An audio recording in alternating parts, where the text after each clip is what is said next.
जब कभू संत मिले गोविंद राधे, जब कभू संत मिले गोविंद राधे, तभी सत्य तत्व ज्ञान होता बता दे, तभी सत्य तत्व ज्ञान होता बता दे।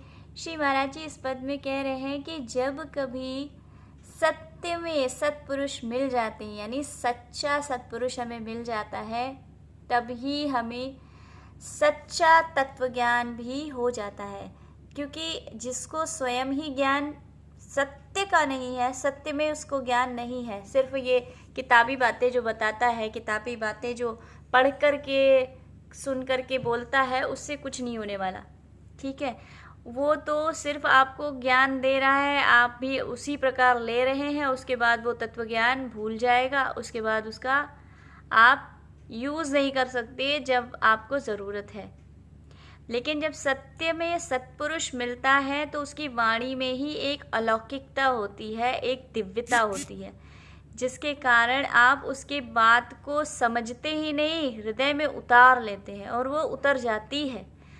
आप खिंचे चले जाते हैं, बरबस उसकी तरफ खिंच जाते हैं, उसकी तरफ ही आपका कदम बढ़ने लगता है और उसको आप उसकी चीज़ें, उसकी बातें, उसकी हर एक चीज़ आपको समझ में आने लगती है। जब ऐसा कोई संत, ऐसा कोई महापुरुष, ऐसा कोई सत्पुरुष हमें मिलता है तो हमें सत्य में तत्व ज्ञान हमें होता है। तत्व ज्ञान मतलब हमें उन सारे सवालों के, सारे क्वेश्चंस के आंसर हमें मिल जाते हैं जो हमारे मन में उठ रहे होते हैं। हमारे मन में अनेकों प्रश्न होते हैं जो हम सबसे नहीं पूछ पाते, और अगर पूछते भी हैं तो सबको ज्ञान ही नहीं है। आज के समय में ऐसी संसार में ऐसे लोग भी हैं जिन्हें भगवान ही कौन है यही नहीं जानते, भगवान है कौन यही नहीं जानते। जब हम यही नहीं जानते आत्मा कौन है, परमात्मा कौन है, ब्रह्म कौन है, श्री कृष्ण कौन है, राधा कौन है, तो हम भक्ति किसकी करेंगे, किसको हम प्रेम किसको करेंगे? हम जानते ही नहीं हैं तो आगे हम माने कैसे, हम उसके आगे अपने कदम बढ़ाएं कैसे? हमें बेसिक तो पता होना चाहिए। आपको बेसिक ही नहीं क्लियर है तो कैसे आप आगे का, आप ABCD नहीं जानते हो तो सेंटेंस मेकिंग कैसे करोगे? कैसे आप पैराग्राफ और पूरा लेसन चैप्टर लिख डालोगे? तो पहले तो आपको ABCD पता होनी चाहिए। आज का समय ऐसा हो गया है कि आज बड़े बड़े शहरों में जाकर के देखो तो उन्हें श्री कृष्ण कौन है, उन्होंने किस राक्षस को मारा, कौन से उनके नाम है, ये तक नहीं मालूम। तो ज्ञान तो बहुत अभी पीछे कहीं छोड़ दिया है लोगों ने। लेकिन ज्ञान मार्ग, सिर्फ ज्ञान मार्ग, ज्ञान से ही भगवान नहीं मिलते। भगवान ज्ञान प्लस भक्ति से मिलते हैं। अगर भक्ति के साथ आपका ज्ञान चल रहा है तो भगवान मिलते हैं।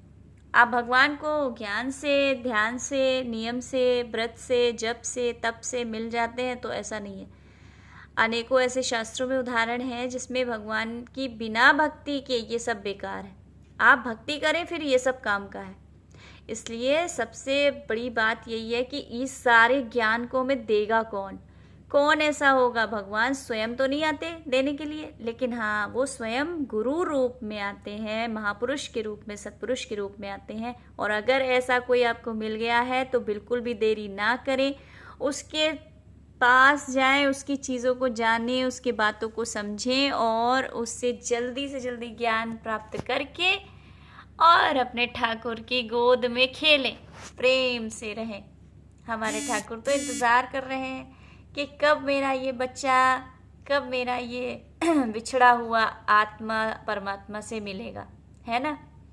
तो हमारी मोहनिया देखो कितनी प्यारी लग रही है। ये छोटी सी मोहनिया है, मेरी छोटी सी मोहनिया है।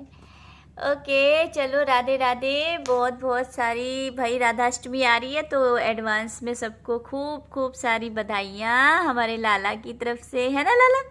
राधाष्टमी आ रही है, लाला तो बहुत खुश है।